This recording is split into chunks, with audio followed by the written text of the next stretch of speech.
Kitchen, the Gangsta Goodies Kitchen with your favorite cooking show host. What's up? How y'all doing?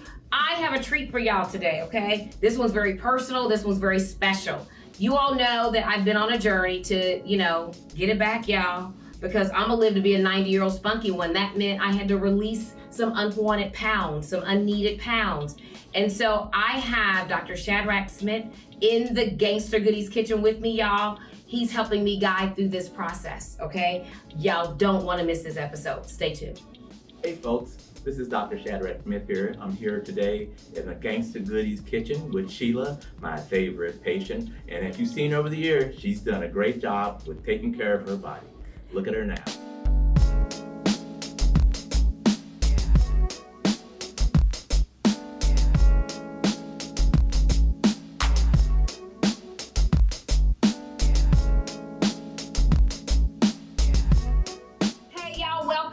You're in the Gangsta Goodies Kitchen with your favorite cooking show host, Sheila, and my very special guest, Dr. Shadrach Smith.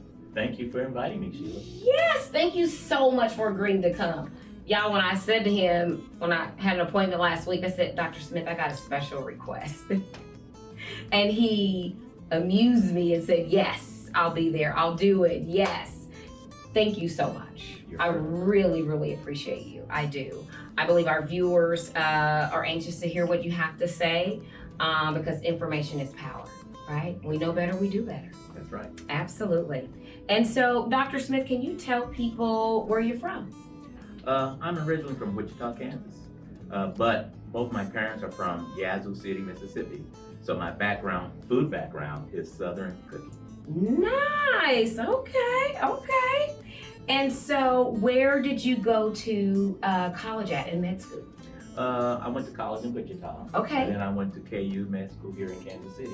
Awesome. And I finished my residency in Tulsa, Oklahoma.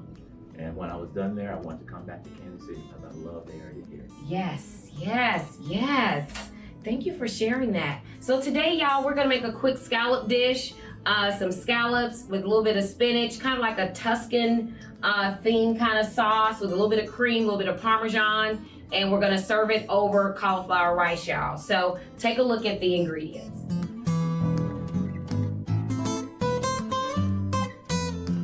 Yeah, so y'all see what the ingredients look like. I put a little bit of grapeseed oil in this cast iron skillet and dry. You really wanna make sure that you get as much moisture out of the scallops as you possibly can.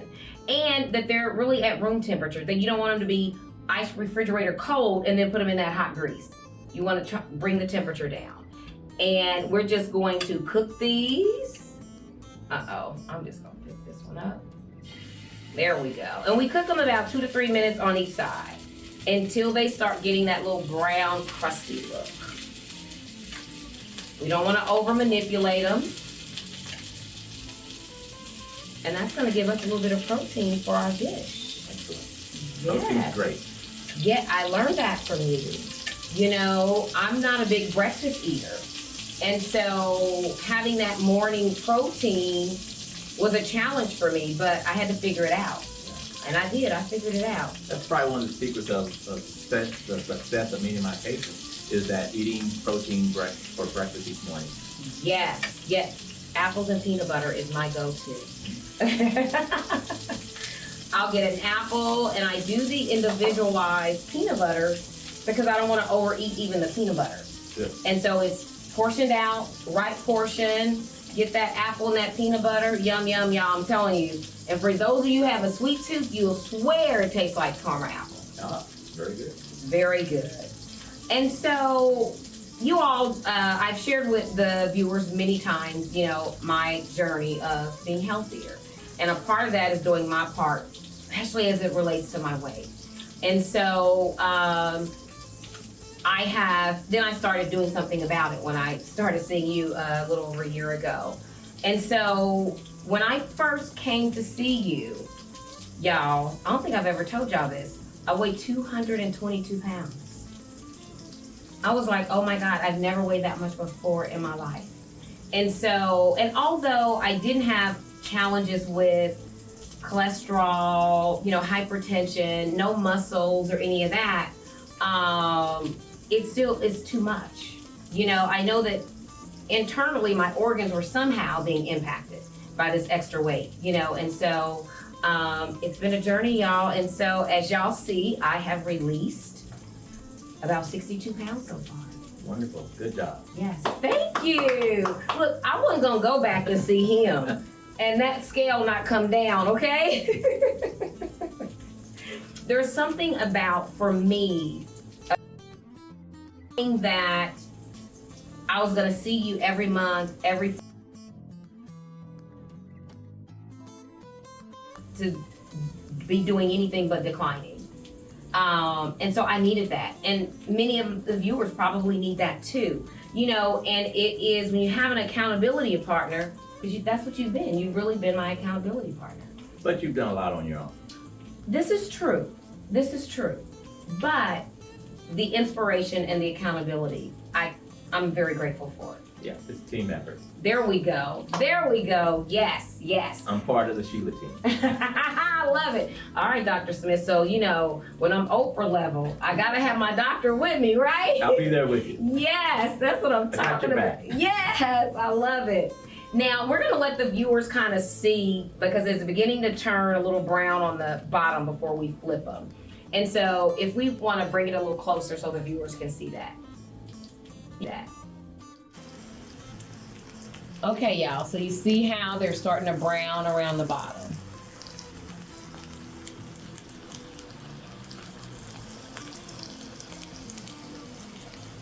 Okay, so y'all see what that looked like. Now, we're getting ready to flip them. And you're only gonna flip them once. And actually, that one's not quite ready. So, we're gonna give it just a second. I'm gonna double check and make sure the heat is right, because that is really important when you're cooking scallops, okay? And so part of one of the reasons why I think it's important to have this conversation is because I think people should know that there are tools out there that can help us. We ain't gotta do it alone. That's right. There are tools that can help us get to our goal. And it's like, so Dr. Smith, being a weight loss specialist, that is an area that you've honed your skills, you sharpened your skills over the years. Why is it important that we manage that? Good question. When I started focusing in on weight management about 20 years ago, Wow. I recognized that if I could get people to lose weight, I could treat a lot of different things with one strategy. So I could help them lower their blood pressure. I could help them decrease the joint pain. Benefits to losing weight other than just the numbers on the scale from a health side. So I found I was practicing what I call Band-Aid medicine. I would give them a medicine for this, a medicine for that, a medicine for that. But if I could get them to lose weight, I was treating all these things with one strategy. Wow. And that's so, it seems so simple. And you would think, well, why isn't that the strategy for everyone, What's interesting is that when you go to the medical books, they say that is the strategy. For blood pressure, you do diet first. For diabetes, you do diet first. For high cholesterol, you do diet first. That is officially the strategy, but most health professionals don't do it. They go right to the medicine instead. And so I said, well, why not focus on the losing weight, diet, and health as opposed to the medication? So that's why I focused on this direction. I love it. Wow. You guys, when we come back, we're gonna let these scallops cook a few more minutes, and then we're gonna come back, and then I'm gonna show you how to make this Tuscan sauce. We'll be right back, y'all. Okay, so the first thing we're gonna add are the onions, and we got some brown bits. Y'all see them brown bits down there? That makes it good. That's gonna make that sauce even better. That's extra flavor. And so we're just gonna saute those for a few seconds so they start getting that little, you know what them fried onions are supposed to look like, y'all. Okay, then we are going to add the sun-dried tomatoes. Okay. And that's only about a third of a cup. Not too many. And then we're gonna add those in there. Now, can you find that almost any place, or just go to a place special to find the sun-dried tomatoes? You can almost find them any place. You can get them in a jar, or you can get them in a like vacuum sealed pack, kind of like slivered almonds and all that. Your Costco's are gonna have it typically. Sunfresh typically have it. Hy-Vee, they typically have. I haven't checked the Price Chopper to see if they have it, but for the most part, you can.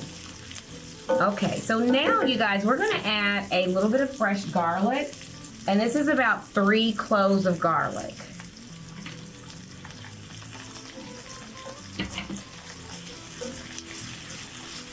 You start to smell that? Ooh wee, yes. And so we're gonna let that cook for a little bit. So as you guys see kind of what that looked like, the onions, the garlic, the sun-dried tomatoes. Now we're going to add a little bit of broth. You can either use broth or wine, just half a cup. Thank you. We're gonna pour that in there.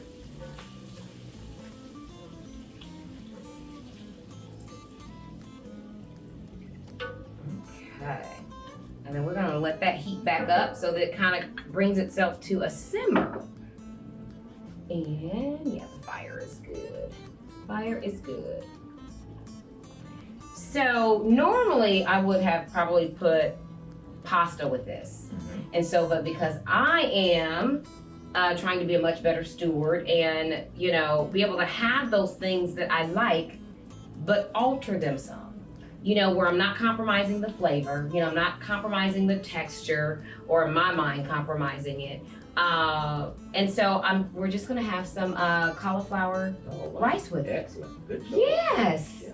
So no carb, no pasta, you know, so I justified it by, because it's creamy, it's saucy, you know, so you get the fat from the heavy cream, but then I took away the carbs. Okay. So balance it out. Okay, well, if you do have to have carbs, if you eat it toward the end of the meal, it'll balance it out and it won't hurt you as much. Really? Yeah. So why is that? Well, it looks like if you do it at the beginning of the meal, it's absorbed faster into your bloodstream. And the faster the carbs get into your bloodstream, the faster it's turned to fat. The slower, the less likely it goes with the fat. Wow, okay. Yeah, did y'all get that? Okay, so if you have that little pasta, put it on the side and Eat it toward the end of the meal. eat it towards the end of the meal. Wow. Okay, so now we're gonna let you guys see what this looks like. Okay. So if you wouldn't mind handing me the cream, we're gonna put the heavy cream in there. And this is about a cup of heavy cream.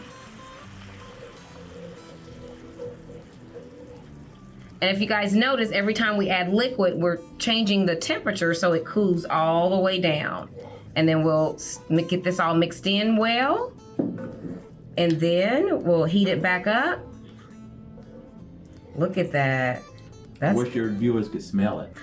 They're missing a little bit about the smell. They are. It smells so good, doesn't it? I always say my grandson CJ is gonna invent smell-o-vision. So they can smell it. Now we're gonna add some freshly grated Parmesan. Mix that in there. Get that all.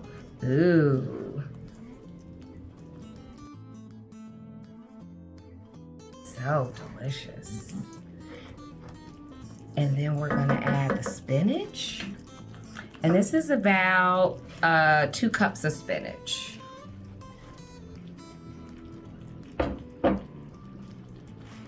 And we're just enough to wilt it. You know, don't take much for spinach, y'all.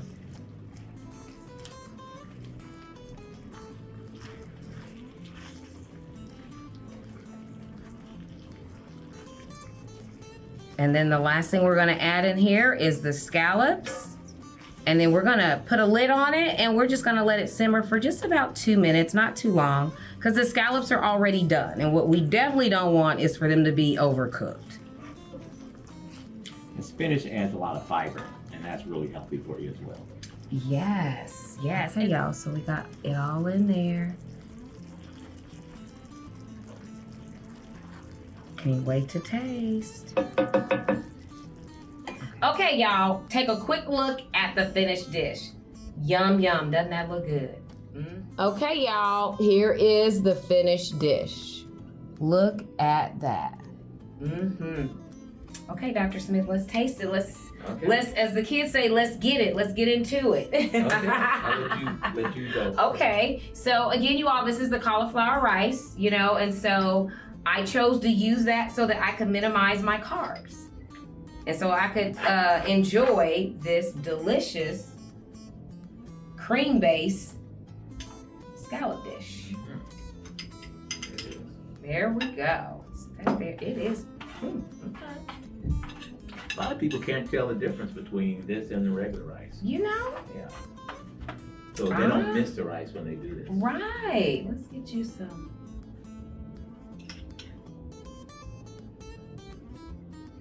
If you're diabetic or pre-diabetic, this cauliflower rice is the way to go. Oh, yes, because you eliminate that altogether. Okay, go ahead, Dr. Smith. Taste it so you can tell the people what it tastes like. Rice is excellent. Yeah, it, you know. Very good. I like the sauce too. The sauce is excellent. That is pretty good. I like those sun-dried tomatoes in there. Okay, y'all. Y'all make this quick, maybe 30 minutes. Family of 4, this dish will cost you $30, okay?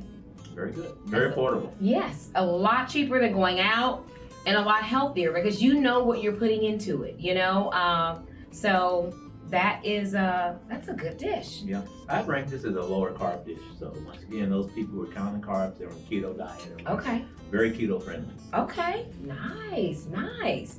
So, Dr. Smith, you have some information that you're going to share with us. And so, if you can kind of step through it, and we're going to put up a couple of slides so that you guys can kind of read along as we go, and you'll hear Dr. Smith talking about those things. So, what are they seeing in the first slide?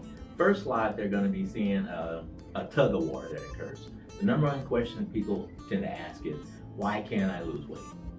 And the big mistake that a lot of people make is that they think it's all about willpower, that it's all about dieting and exercise, and that's pretty much it. And what this slide actually shows is that there's a lot more going on than that, and that there are other factors such as slow metabolism, things that actually increase your hunger levels, decrease your overall metabolism, and make it harder for you to get full. Wow. And then the next slide that we look at actually goes through a list of different kinds of things that tend to affect your metabolism that you're not aware of, or you forget.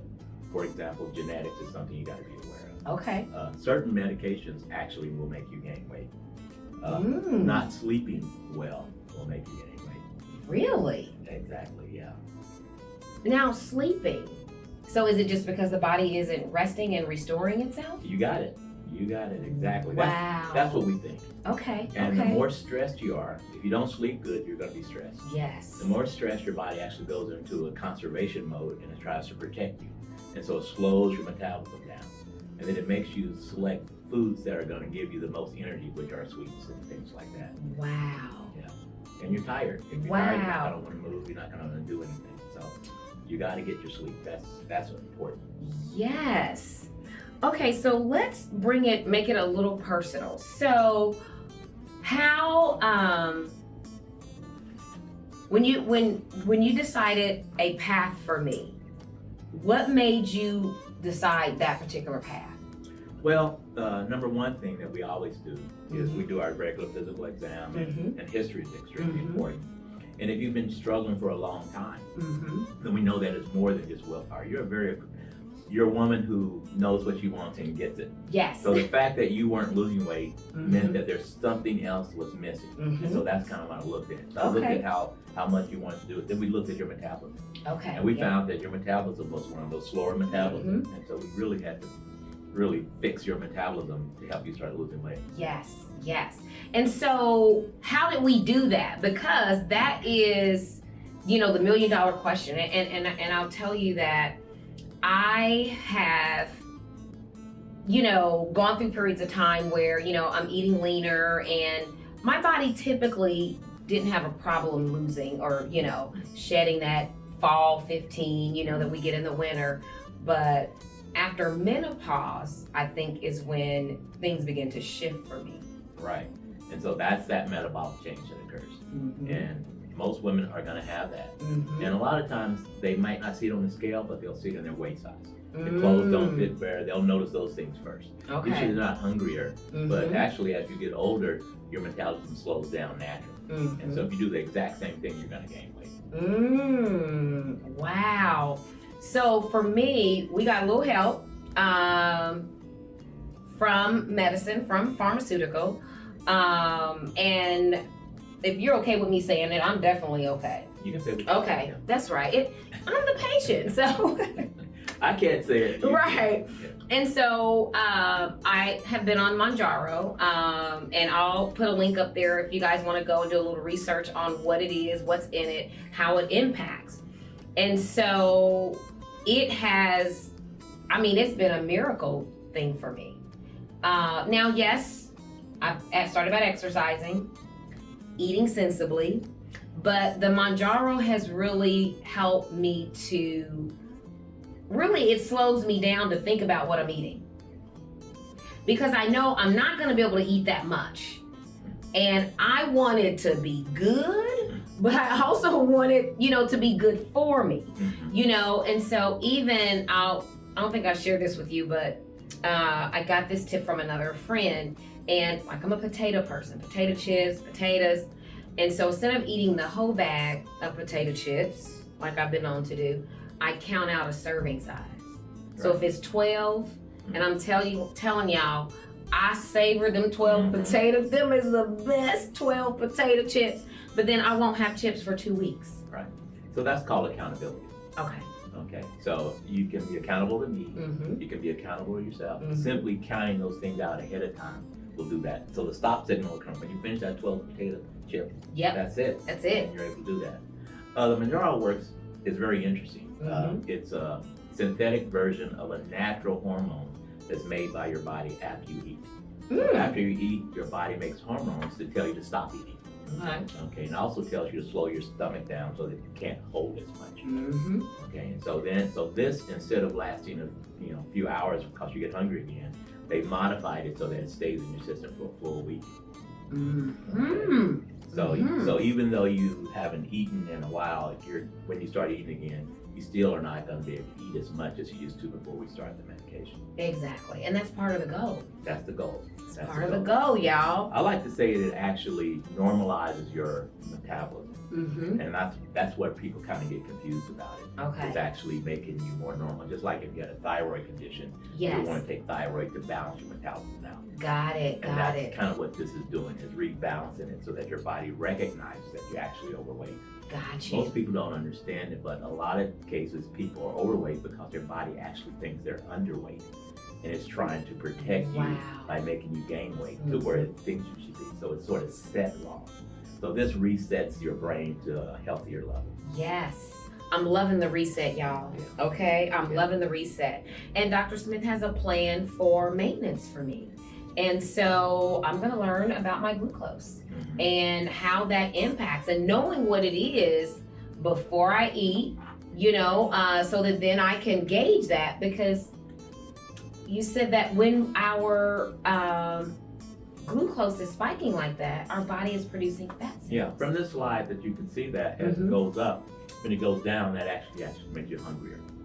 Wow. And once again, as I said earlier in the talk, when it's on the way down, the faster it goes down, the faster it takes that food and puts it into your fat, as opposed to making it available for your muscles to burn as off as energy. Wow. So if we can keep those glucose levels, you'll be able to control your weight much easier. Right. And you won't be as hungry. Right. And it's important for us to control our glucose. Why? Why is that important? Well, in some of the studies, what they've shown is that when it goes down fast, it actually causes inflammation. And that inflammation leads to heart disease. And the things that we are trying to avoid, that aging thing, if you eat too much glucose and it goes down, it actually increases aging. Wow. And you said something, inflammation. I live with a very rare type of lymphoma. What's at the root of it? The lymphoma? Inflammation. Yeah. And so, and that's one of the things in living with it, because the scientists say there is no cure, is eating things that are going to cause as less inflammation in my body as possible. Right. because it's real, y'all. It is real. We get one body. Let's take care of it. Be good stewards of it. I'm learning to be. As I learn, y'all know I'm going to share, y'all, because I can't be around here 90 by myself. Come on now. Y'all know I like to talk. I like to have a drink. I like to dance. I'm going to need my peeps around to do that with me. And so that's one of the reasons I wanted you, to come, because I think you're such an asset, to us, Dr. Smith. Thank you so much. Thank you for all that you do. I really appreciate it. When we're thinking of inflammation, a way of looking at it is like rust. So when you have that glucose around, it's like rust. Your body's rusting out. So you don't want anything that's going to make it rust. Wow. And so that's really kind of what's going on in the body. Is doing that. Wow. Yeah. Wow. Information is power, y'all. Y'all want to learn more? I'll also put Dr. Smith's information up there. So he's high in demand, as I have a daughter that's waiting, but we hope to get her in soon, because it's life-changing, and it has been for me, and I am forever grateful. Yeah. So what we'll do in our link also on our slides is I'll show you a list of the health problems you can check with your own doctor about. And if you have some of these things, it's a sign that you probably have a metabolic imbalance. Gotcha. And you might want to talk to them about adding medicine to decrease the inflammation in your body and help you not store as much fat as you have. Got it. Awesome. Yes. Y'all heard what he said. We're going to have that up there for y'all too. So thank you again, Dr. Smith, for joining us. You all enjoy the rest of your day. I hope you try this recipe. It's great. Your family will love it. If you do not like scallops, you can certainly use chicken and shrimp, to replace that. That would probably make it a little bit more affordable as well. Peace out, y'all. Mwah.